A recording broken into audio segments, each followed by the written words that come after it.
There are thousands of DOS games. Most of them are terrible. I play one selected at random with a 20-minute time limit and record it live. This is the result.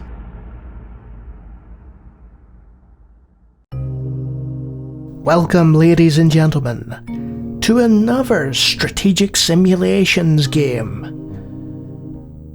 And we've got some lovely MT32 in our ears, a US Gold production of what? Well, today we're looking at Dragonlance Shadow Sorcerer. The heroes. So it's got an isometric perspective there. That's nice. The foes. All right.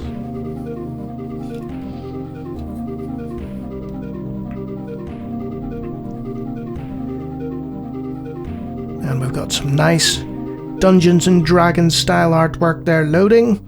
And you'd see this often with games, especially in arcades and stuff.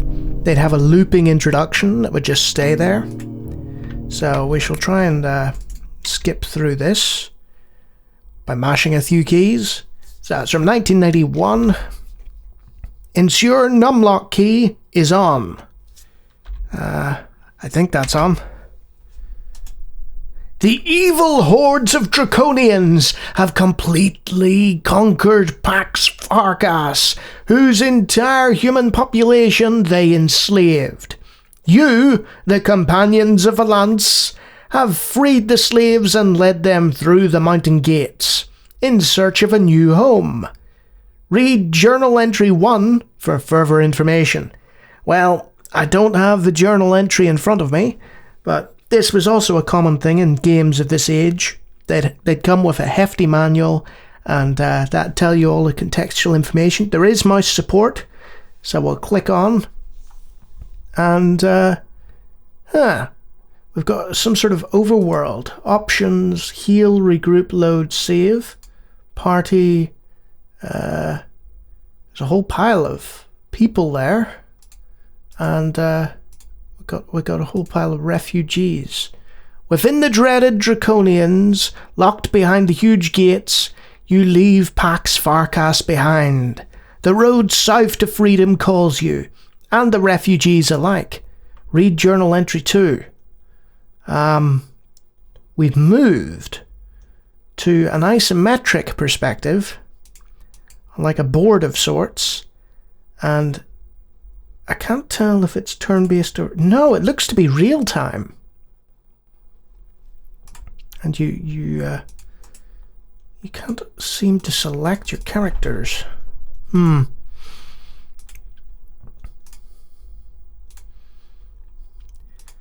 Right, so is this just a sort of little tutorial to sort of show, hey, you can move? Also, is that wrestling? I have a feeling that, you know, it's been a long time since I read the Dragonlance books. We're talking over 20 years here. So, my knowledge of Dungeons and Dragons is very limited. Why can't you leave? There we go. And you, Tanis. Yeah, I feel like these are the heroes from the Dragonlance novels. I might be wrong about that. But the red-cloaked sorcerer makes me think that that's the case. Okay. Not the most intuitive of real-time movement. Okay. Let's go here. What? So, you can sort of see ahead.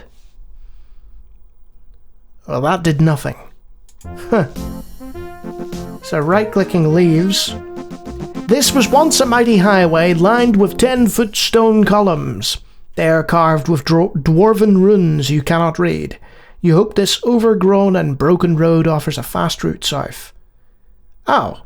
And now we're here. Okay. So, it said, you know, use the numpad and stuff. And I'm using it.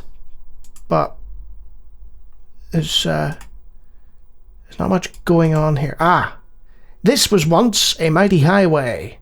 I'm fairly sure we have heard of this before. Let's just keep going, guys. And there's the refugees following behind us. The roadway continues to the east. To the west, a cleft in the cliff wall reveals a steep pathway winding up through the rocks. Alright, let's go west. This way, refugees! And that looks like some sort of... The path ends at a curious wall, built against the base of a massive peak, which soars up into the sky from the top. You would be able to see for miles, but the mountain seems insurmountable. Okay. And I just right-click to get out of that. The road appears to end there, guys, so let's just head back. And you can click ahead. We appear to have left the refugees behind, though. Refugees? Guys? A chance encounter? Uh-oh. And it's real time. Whew. It's space to pause, fortunately. Can you... Oh, right. Apparently, she's doing something there. Okay. Some MT32 sound effects. Raceland. It is Raceland. Cast. What? Alright. It's Dungeons and Dragons. You have to memorize spells before you cast them.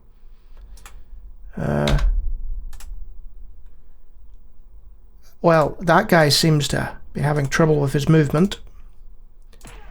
Raceland's just chilling. He's not doing anything. There we go. We won!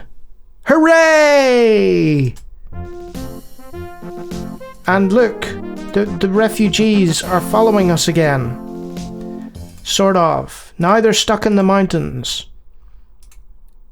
Okay. Can't say I understand all of this. But if the refugees aren't going to follow us, then whatever. At the roadside there stands a strange tower, with what looks like a viewing platform at the top. It doesn't seem to be occupied. So, you go up into the viewing tower, so we can see what's happening here. Well, that was anticlimactic. Hooray! I can vaguely see around me now. What a bonus.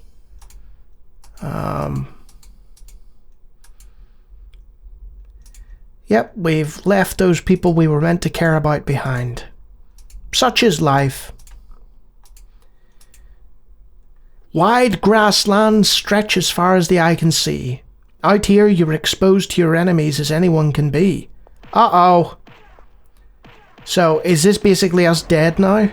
Yeah, this is us dead.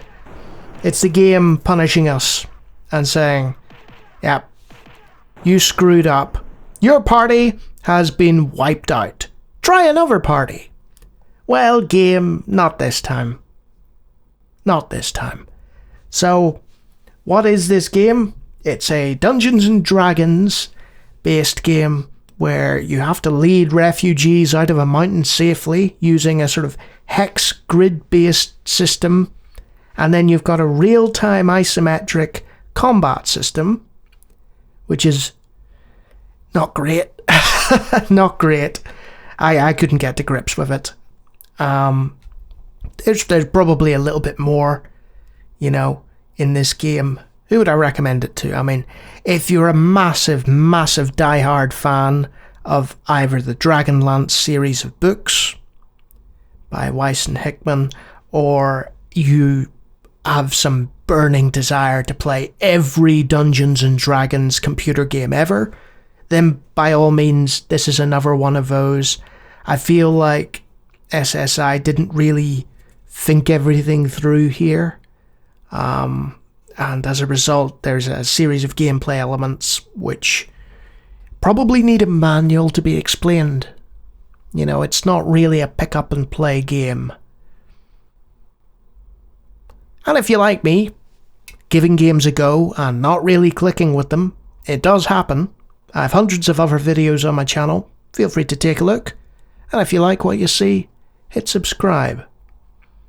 And no game, I will not try another party.